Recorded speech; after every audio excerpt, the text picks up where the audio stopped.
ألف لام را تلك آيات الكتاب المبين إنا أنزلناه قرآنا عربيا لعلكم تعقلون نحن نقص عليك أحسن القصص بما أوحينا إليك هذا القرآن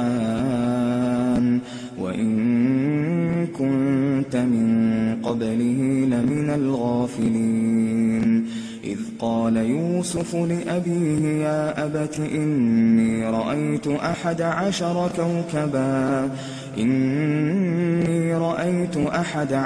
كوكبا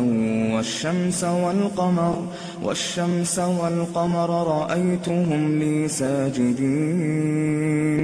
قال يا بني لا تقصص رؤياك على إخوتك فيكيدوا لك كيدا إن الشيطان للإنسان عدو مبين وكذلك يجتبيك ربك ويعلمك من تأويل الأحاديث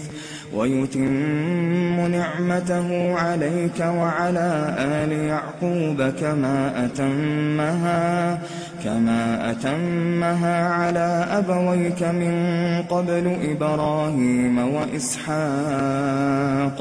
إن ربك عليم حكيم لقد كان في يوسف وإخوته آيات للسائلين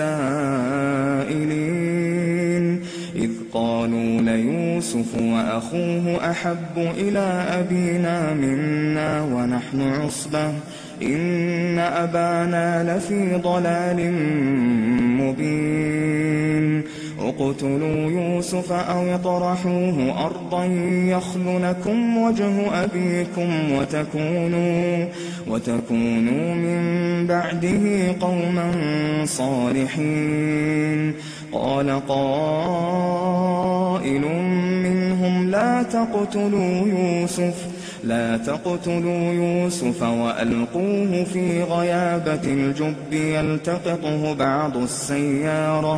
يلتقطه بعض السيارة إن كنتم فاعلين قالوا يا أبانا ما لك لا تأمنا على يوسف وإنا له لناصحون أرسله معنا غدا يرتع ويلعب وإنا له لحافظون قال إني ليحزنني أن تذهبوا به وأخاف أن يأكله الذئب وأنتم عنه غافلون قالوا لئن أكله الذئب ونحن عصبة إنا إذا لخاسرون فلما ذهبوا به وأجمعوا أن يجعلوه في غيابة الجب وأوحينا إليه لتنبئنهم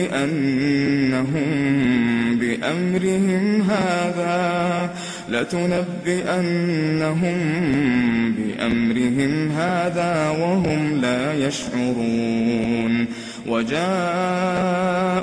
أباهم عشاء يبكون قالوا يا أبانا إنا ذهبنا نستبق وتركنا يوسف عند متاعنا فأكله الذئب وما أنت بمؤمن لنا ولو كنا صادقين وجاءوا على قميصه بدم كذب قال بل سولت لكم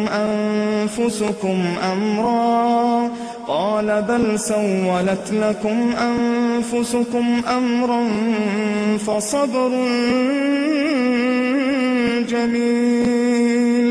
فصبر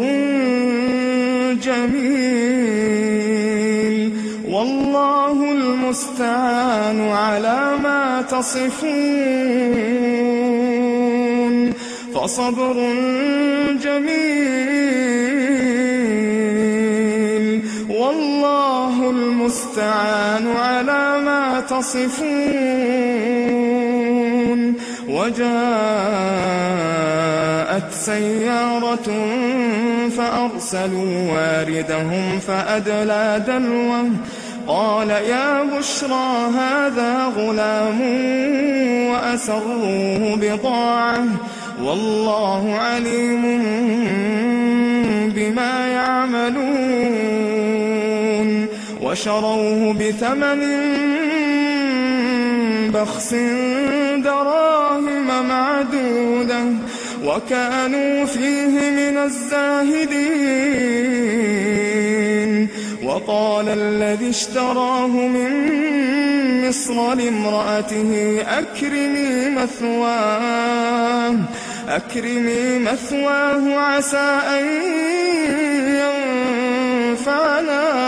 عسى أن ينفعنا أو نتخذه ولدا. وكذلك مكنا ليوسف في الأرض ولنعلمه من تأويل الأحاديث. والله غالب على أمره ولكن أكثر الناس لا يعلمون.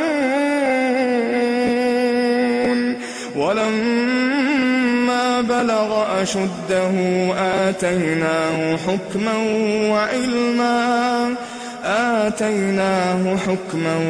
وعلما وكذلك نجزي المحسنين. وراودته التي هو في بيتها عن نفسه وغلقت الأبواب وقالت هيت لك قال معاذ الله إنه ربي أحسن مثواي إنه لا يفلح الظالمون. ولقد همت به وهم بها لولا أن رأى برهان ربه كذلك لنصرف عنه السوء والفحشاء إنه من عبادنا المخلصين. واستبق الباب وقدت قميصه من دبر وألف يا سيدها لدى الباب. قالت ما جزاء من أراد بأهلك سوءا إلا أن يسجن أو عذاب أليم. قال هي راودتني عن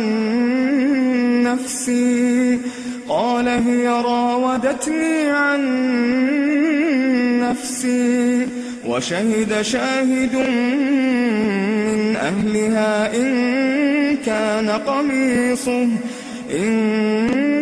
قميصه قد من قبل فصدقت وهو من الكاذبين. وإن كان قميصه قد من دبر فكذبت وهو من الصادقين. فلما رأى قميصه قد من دبر قال إنه من كيدكن إن كيدكن عظيم. يوسف أعرض عن هذا واستغفري لذنبك إنك كنت من الخاطئين. وقال نسوة في المدينة امرأة العزيز تراود فتاها عن نفسه قد شغفها حبا إنا لنراها في ضلال مبين فلما سمعت بمكرهن أرسلت إليهن وأعتدت لهن متكأ وآتت كل واحدة منهن سكينا وقالت اخرج عليهن فلما رأينه أكبرنه وقطعن أيديهن وقلن حاش لله ما هذا بشرا إن هذا إلا ملك كريم قالت فذلكن الذي لمتنني فيه ولقد راودته عن نفسه فاستعصم ولئن لم يفعل ما آمره ليسجنن وليكون من الصاغرين قال رب السجن أحب إلي مما يدعونني إليه وإلا تصرف عني كيدهن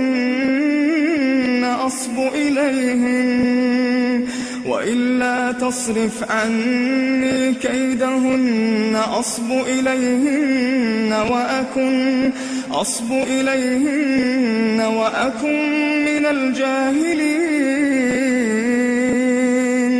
فاستجاب له ربه فصرف عنه كيدهن إنه هو السميع العليم ثم بدا لهم من بعد ما رأوا الآيات ليسجننه حتى حين ودخل معه السجن فتيان قال أحدهما إني أراني أعصر خمرا وقال الآخر إني أراني أحمل فوق رأسي خبزا تأكل الطير منه نبئنا بتأويله إنا نراك من المحسنين قال لا يأتيكما طعام ترزقانه إلا نبأتكما بتأويله قبل أن يأتيكما ذلكما مما علمني ربي إني تركت ملة قوم لا يؤمنون بالله وهم بالآخرة هم كافرون واتبعت ملة آبائي إبراهيم وإسحاق ويعقوب ما كان لنا أن نشرك بالله من شيء ذلك من فضل الله علينا وعلى الناس ولكن أكثر الناس لا يشكرون يا صاحبي السجن أأرباب متفرقون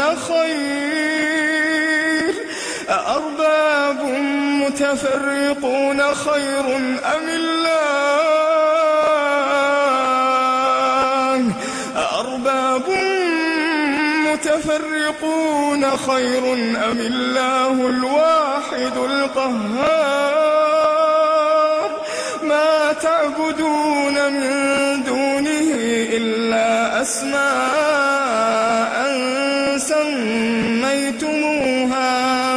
سميتموها أنتم وآباؤكم ما سُلْطَانٍ